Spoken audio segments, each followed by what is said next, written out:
Salam aspirasi rakyat.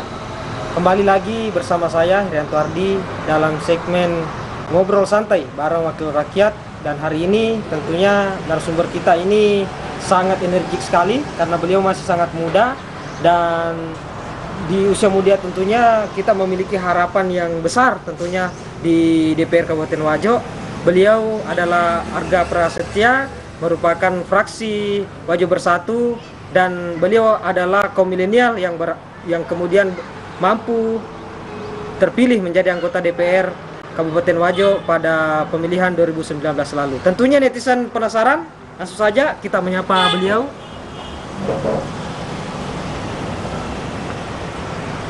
Assalamualaikum Pak. Waalaikumsalam warahmatullahi wabarakatuh. Bagaimana kabar? Alhamdulillah sehat. Ya, saat ini saya sudah bersama dengan legislator muda dari fraksi Wajo Bersatu, dan tentunya pada kesempatan ini kita akan berbincang energik tentunya karena di samping saya ini adalah anak muda energik yang telah lolos ke DPR Kabupaten Wajo, dan tentunya netizen ingin jauh mengenal beliau.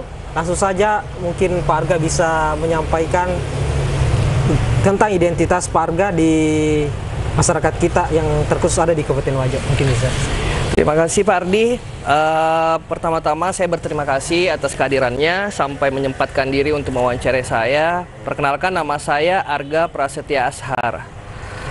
Saya lahir di Ujung Pandang 14 Februari 1993. Waktu zaman TK saya bersekolah di TK Pembina di Makassar, SD 208 Akajeng di Sajuanging, SMP Negeri 1 Sajuanging, SMA 2 Sengkang yang sekarang namanya SMA 3. Terus lanjut di strata 1 saya ke Makassar lagi di STM Bungaya mengambil jurusan akuntansi, dan alhamdulillah setelah dari situ saya lanjut ke strata 2 mengambil jurusan manajemen sumber daya manusia di Universitas Muslim Indonesia. Saya dua bersaudara. Adik saya kuliah di Unhas. Saya anak pertama. Orang tua saya kebetulan domisilinya di Wajo, dan beliau dipercayakan menjabat sebagai Kepala Dinas Pertanian. Kalau ibu saya ibu rumah tangga sehari-harinya. Mungkin itu saja dulu ya. Sebelum menjadi anggota DPR, aktivitas keseharian Pak Arga ini seperti apa? Kalau aktivitas terakhir saya masuk ke Wajo itu 2018,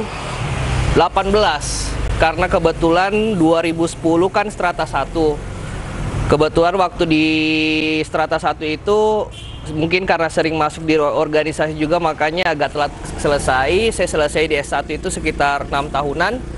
Setelah itu saya lanjut S2 2 tahun, 8 tahun. Setelah itu baru saya balik ke Wajo. Selama itu alhamdulillah saya diberi kepercayaan sama teman saya, ada yang dari Kalimantan, untuk mengelola di bidang konstruksi, untuk bermain konstruksi. Makanya saya berani ambil usaha itu di bidang konstruksi sebelum masuk di politik ini.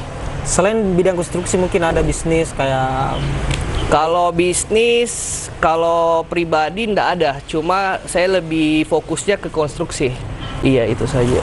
Ya, nah ini keterpilihan Pak Arga ini di DPR pasti ada motivator tersendiri. Artinya kalau bahasa kerennya bahwa di balik kesuksesan pria pasti ada wanita hebat di belakangnya. Ini yang sangat menarik dari netizen. Siapa wanita hebat yang... Kalau wanita hebat, alhamdulillah saya masih lajang.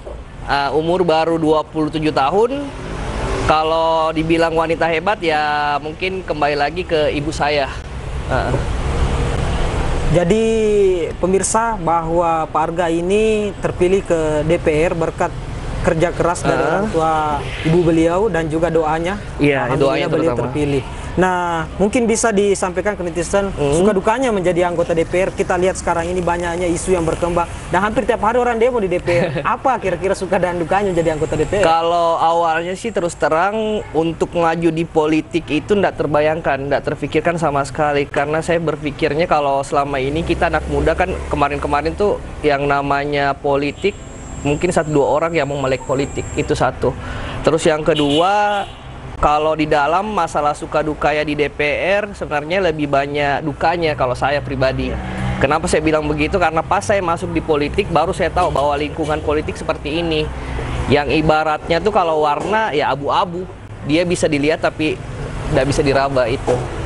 Kalau saya, kalau sukanya ya itu mungkin waktu pas di masa masih sebelum pileg yang main di bidang konstruksi, kita bisa membantu karyawan-karyawan kita, tapi sekarang lebih ke porsinya lebih luas, terutama masyarakat Wajo yang kita bisa bantu itu. Ya, akhir-akhir ini beberapa hari yang lalu kan ada reses anggota DPR, termasuk Pak Arga yang dapil Maniampaju Giliran Belawa, dan sebagai anggota Komisi 3, aspirasi apa yang paling dominan yang Bapak terima di dapilnya? Iya, kan kebetulan di Komisi 3 itu saya sampaikan ke masyarakat bahwa di Komisi 3 itu membidangi soal pembangunan.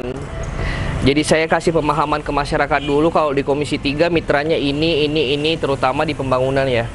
Dan rata-rata permintaan masyarakat pas waktu reses, kebetulan saya reses di Kecamatan Belawa, di Kelurahan Belawa, Dusun Awo. Iya, Dusun Awo. Pas waktu reses, rata-rata permintaannya masyarakat itu lebih ke infrastruktur, jalan, jembatan. Mungkin ada 1-2 yang berbidang memiliki pekerjaan di bidang pertanian dan perkebunan, minta bantuan bibit dan segala jenisnya, tapi rata-rata infrastruktur yang paling dia utamakan. Ya, kalau menurut kacamata Pak Arga ini, karena di pemerintahan sekarang ini kan juga mendengung-dengungkan 10.000 km jalan mulus. Kira-kira menurut Pak Arga sendiri, ini kita belum menilai bahwa apa itu berhasil atau belum, karena ini masih proses. Ya, belum sampai finalisasinya. Kira-kira menurut Pak Arga sendiri, ini bisa terwujud atau tidak sama sekali? Kalau berbicara terwujud, mungkin insya Allah kita berharap bisa sama-sama terwujud untuk visi misi, terutama ke pemerintah kita. Kita berharap itu bagaimana kita bisa mendukung penuh program-program pemerintah kita yang yang dia lebih fokuskan ke infrastruktur. Dan kita juga berharap ke depannya ini mudah-mudahan program-program nyata beliau, pemerintah daerah, bisa betul-betul terrealisasi semuanya sampai yang programnya yang 1.000 km jalan itu. Kalau di Komisi 3 sendiri, Pak Arga, apakah ada perda inisiatif yang sedang bergulir di DPR? Saat ini teman-teman Komisi 3 perda inisiatifnya menyangkut tentang sistem penyelenggaraan drainase. Sistem penyelenggaraan drainase, dan kebetulan kita sudah konsultasi di daerah Bekasi kemarin bareng Komisi 3, yang dimana perda inisiatif dari DPRD Bekasi sudah ditetapkan 2020 kemarin, makanya kita konsultasi ke Bekasi kemarin.